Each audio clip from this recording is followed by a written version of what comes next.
Well, here's one I'm sure you haven't heard before.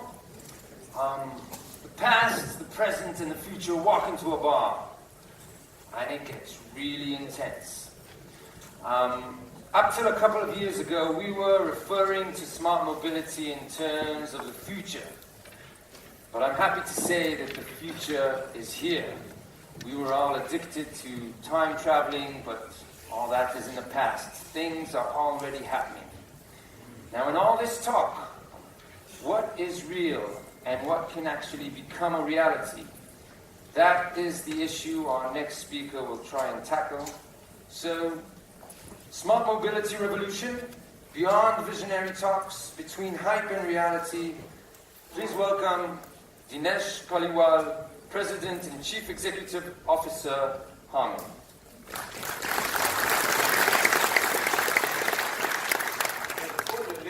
Let's just repeat, future is here, right? The future is here, absolutely. Thank you. Well, good afternoon. Good that I heard your presentation, fantastic, and I think you've got incredible opportunity to bring all the technologies and the vision in one of the vibrant economy of India. You've got some challenges I appreciate, but we're with you, because we are very heavily involved ourselves in India and China and the rest of the world. With that said, I think my topic is fascinating. The smart mobility. Is that a reality? Well, I'm a hands-on CEO, and that's what we all do. We make things happen. Even if something looks far-fetched, reality is that no industrial revolution happened overnight. It took a lot of effort, it took a lot of collaboration, cross-border, cross-country, cross-companies. So that's where exactly we are. We are in an Industrial Revolution 4.0, which is already in the works. A lot of these evolutions, if you look back at historically, they look like dormant, but they were not dormant. There was stuff happening, but close to the ground for quite some time. All of a sudden start to take off, and then it's exponential.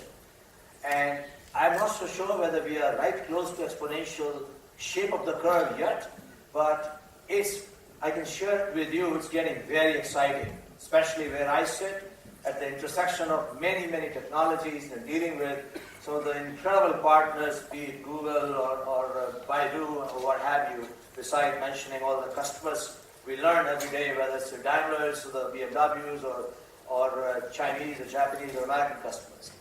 But it's a reality. That's something I would like to share with you how I view where we are headed. It may not happen in 1 year, but it's a journey.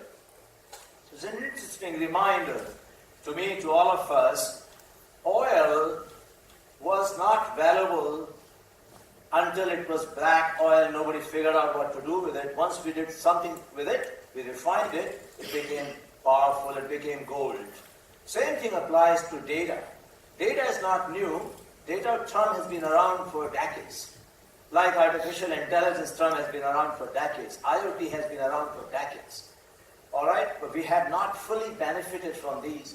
Data is only good once you create information out of it and do something with it, which I think we're in the midst of it. We are already doing it, but on a scheme of 1 to 10, we are still in second inning. In cricket terminology, we have just started, the first opening pair has started batting. The baseball, we're in inning 1 or 2 perhaps. So that's where we are. If you look at this picture is actually a visionary picture. But we have to have a vision, all of us in this room or outside. Until we know where we want to get there, you will not get there. So where we have been busy, my company, HARMAN, a leader in connected infotainment technology, I focus on a car for a second. On 30, 40, 50 million lines of code. We do smart computing, basically a nerve center. We're dealing with all subsystems and multiple ECUs in the car. Many sensors and algorithms we interface with, including level 0, level 1, safety-related ADAS feature functionalities. But that's not the end of the journey. We're pursuing a seamless connectivity where we as a human, we like to see what we are so used to, whether you are Android or iOS phone user, that's the environment, the experience, the mobility, the digital experience you want to take with you. At home, on the go, in the car, or in the venue you're visiting in the evening, or cinema, or what have you, you still want to have your complete digital experience with you. So that connected experience is not here yet. We still have a lot of disparate systems. There are attempts being made, but they're still work in progress. That's all I'll say. And to get there, I'll also remind now, and I'll remind many times, what we are into. No one company, whether you are Google, Intel, Samsung, or Baidu, alone, no one company can achieve this. This will require collaboration, inclusivity, and government smart policy. I had an opportunity to spend some time with the Honorable Prime Minister, Mr. Benjamin Netanyahu, this morning, and he asked me, what do you need as an industry? I said, we need smart policies. I use the word smart policies. Without government-to-government interaction and policy definition and cooperation, we're not going to have smart cities, we're not going to have smart connectivity, we're not going to have V2X and V2I, the interaction, and what is upon us is massive, zillions of data points, and the scary thought of cyber. We all know what cyber defense and cyber attacks can be. As soon as you connect a car, you've got a lot of uninvited guests trying to get into your car. That's where you need collaboration, you need standardization, you need smart policy. Samsung's acquisition of HARMAN was one of that attempt. Everybody knows Samsung is a large, very innovative company, spending about $15 billion in R&D and about $45 billion in capital expenditure. Big R&D, and they've committed to spend about $180 billion in R&D in the next 3 years. From chip, from memory, to mobile data centers, the largest smartphones network in the world, the smart devices, smart appliances, AI, you have a lot. But they got into, through HARMAN, the competence, the system integration, system know-how, knowledge, how do we work in automotive. We have an opportunity. But again, I'm not saying only Samsung and HARMAN can do it, but this will require scale, this will require innovation, and tremendous balance sheet. I repeat, balance sheet. We have lots of startup companies here. They want to be part of the large infrastructure, they want to be part of the large scheme where they can make something big happen. Now, this is an interesting picture for any one of us. Basically, it's an ultimate desire to have what I just described. All those circles here, eye test, don't worry about it, but basically each of those circles is defining what the life we live in. The living room life, the office life, the car life, sitting in a Kennedy Center experience or watching a live soccer game. That's the life. Imagine all of that could be brought in the car seamlessly, safely, delivered to you without any buffering. I hate the buffering. Even at home, when you're watching a movie or something, you're buffering, how painful it can be. So many of those things are technology dependent. Many of these technology, to get that experience, the reality, technologies are not mature or didn't exist. It's all in the works right now. So let's, can you still hear me? No. To get there, we need some pillar technologies. The fundamental technologies have to get mature, have to become part and parcel of the platforms we're going to build on, because we're not going to design, when I say we mean industry, not HARMAN or Samsung. We're not going to design a car for a country or a state or a city. We're not going to design standards for 5G telecommunication or ADAS for a country or for a car company. These have to be based on standards. Look back 15, 20 years ago, what started in telecom. That's how it started, Wild West. Everybody tried to do, how many telecom companies started, and now basically 2 or 3 or 4 companies left.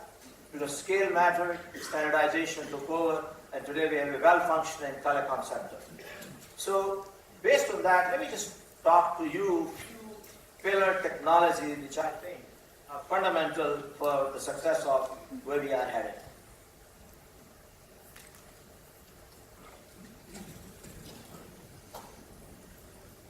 The first one to me is very familiar to many of us, yet very challenging to do in a mobile environment when it comes to the car. That's the over-the-air update technology. Telecom has been using it. We update the firmware, software applications on our phones. In packets, almost every week, sometimes it's nuisance, there's too many change, too many updates it has.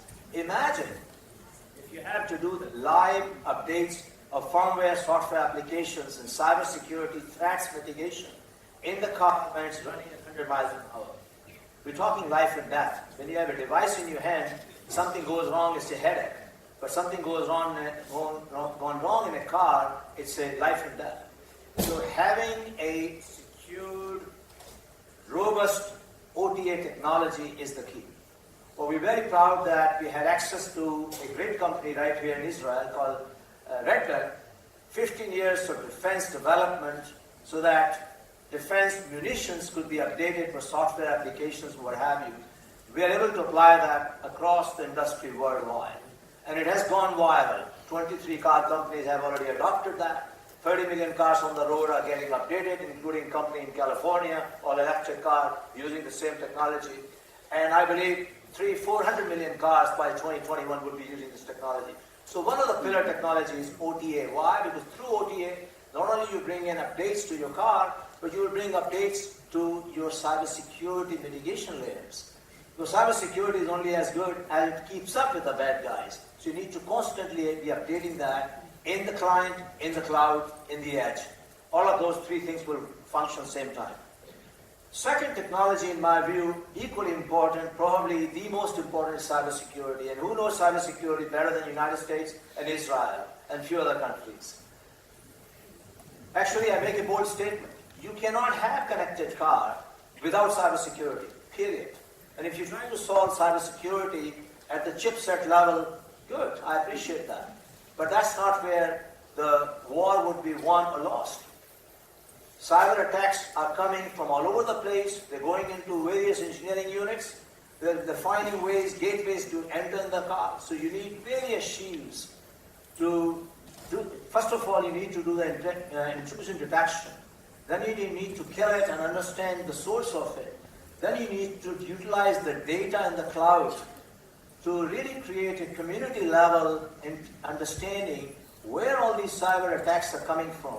And how do I deploy the solution I just learned for certain intrusion? How do I deploy cross-car line? Whether they are supplied by company A, B, or C, I'm talking for industry. That's where the collaboration of government, collaboration of companies, technology, and users, the OEMs, have to happen.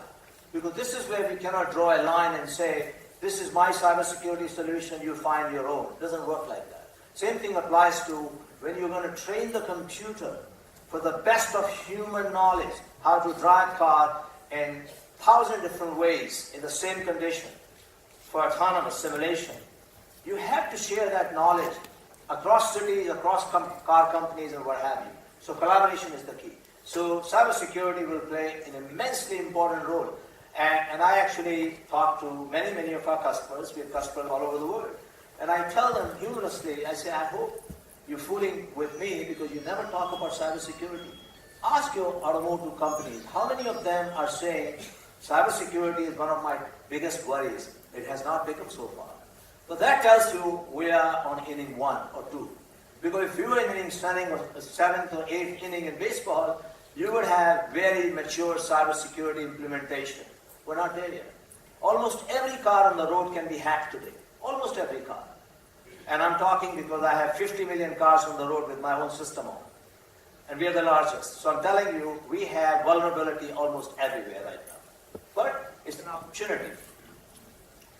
Cybersecurity is an area where we invested heavily again in Israel and acquired some technologies, and we have a fund we're investing in almost a dozen companies right now in Israel. They are startups, great startups with amazing future. If we can scale them, if we can productize them, if we can take globally. And that's why I make a point, not only going to Palo Alto, but this is the Palo Alto on steroids when it comes to automotive, the Israel. I hope my colleagues appreciate those who are developing these things every day. The third one is telematics. Telematics is not new technology to any of you. any of us. It's been around for a long time. But telematics will play a bigger role because until 2015, telematics functioning with very small and very slow rate because broadband technology, whatever you call it, 4G and LTE, actually function at the level 2G. I mean, whichever country you are, I live in New York area, it always says 4G, but the performance is actually 3G. So we cannot operate the new telematics technology which we need, up to 14, 15, 16 antennas in the car to do the autonomous experience. You need the 5, 10 gigabits per second. You need 5G, fully functioning 5G. The good news is 5G just been launched in telecom.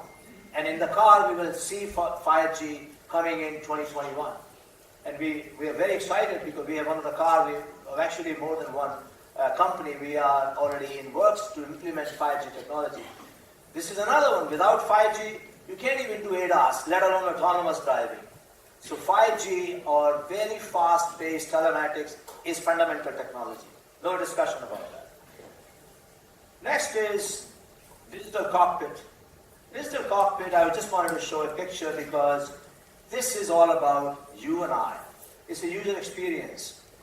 We get pretty frightening. It gets pretty frightening to think so many technologies will come in car. How would we interact with it? At least until we have a steering wheel to work with. Is it going to be so emotionless, robotic that it will lose me? No. It's all about user interface. Design, intuitive, contextual, personalized, using AI, working through multiple technologies, the retina-based, the cognitive reading, understanding who you are. As soon as you enter the car, it knows who you are, and it started to personalize. That's where we are headed. Rest of the stuff is technology fun. Whether it's a head-up display, whether it's a beautiful OLED screens or QLED screens, seamless. There could be multiple SoCs behind, but we're talking about the seamless flow of information. We're very privileged and proud, and I'm not doing a marketing pitch, but it is fantastic that Daimler, they gave HARMAN the best award for outstanding innovation for digital cockpit. Basically, they call it MBUX, Mercedes-Benz User Interface. That's only a start of what's coming. A lot more will happen in digital cockpit, because that's where we need to capture what we would like to see, how we want to operate in the car and how do we utilize. When I say how we want to operate in the car, remember I showed you a picture. I picture me 5 years from now, 10 years from now in the car where I'm not driving, but I'm not sitting either. I'm not doing podcast, I'm doing video conferencing, I'm doing e-banking, I'm watching live games coming from cricket stadium or soccer stadium. I'm listening live concert from Kennedy Center. I'm doing esports, e-gaming. Your living room, your office, your work environment, pretty much everything except it's not a soccer field, you can't play in there. But you can do pretty much everything in the car. That's where digital cockpit 360, almost like an IMX experience, is what I'm imagining, which is what's going to happen in the next couple of years. So that brings me to the next topic. The only word defines this slide is open. I'm a process control engineer, 22 years worked for process control, real-time, company called ABB, and I came here, I thought, that's a batch operation, must be easier. Actually, it's easier in many ways, very complex in so many other ways. But what has to happen? We cannot live with closed system architecture. As I said, no one company can do it all, so that means if we have closed architecture, others cannot participate. It has to be inclusive. It has to be able to allow multiple technology developers, solution providers to participate, to keep it alive and active and sustainable. That's why it has to be open. We have our own initiative, very early stages. There's a company right after me coming. They are the world leader. I call them King of the Hill. But they need to open the system. We need to have open system architecture. Driveline is our initiative to bring in sensors, algorithms, simulation, supercomputing, all but open architecture. As I said, a lot of work has to happen in this area as industry. This slide is not an eye test, it's all about collaboration. I mentioned in passing that many companies in Israel, they are our portfolio companies. We're investing, either active investor or we have outright purchased these companies to scale them faster. Excuse me. This is going to go exponentially big. We're doing the same thing with universities. We're doing this within China, and United States, India, Germany, what have you, Japan. So collaboration is the name of the game, and that picture is nothing but collaboration. If we don't collaborate, we will not be fast enough. If we're not fast enough, Gunther would not accept our solution, or other CEOs of the automotive companies will not accept, because they need now. That's the whole idea. So in closing, autonomous doesn't need to be monotonous. That's the idea. We need to have fun in the car. That's what we are here for. And in closing, in summary, the ultimate road trip has just begun. We want autonomous car, but we want fun.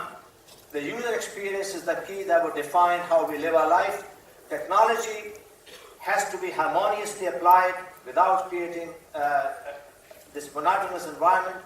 We need to accelerate, have the open architecture, partnerships, collaboration, inclusive. Thank you all, and as I say, future is in front of us.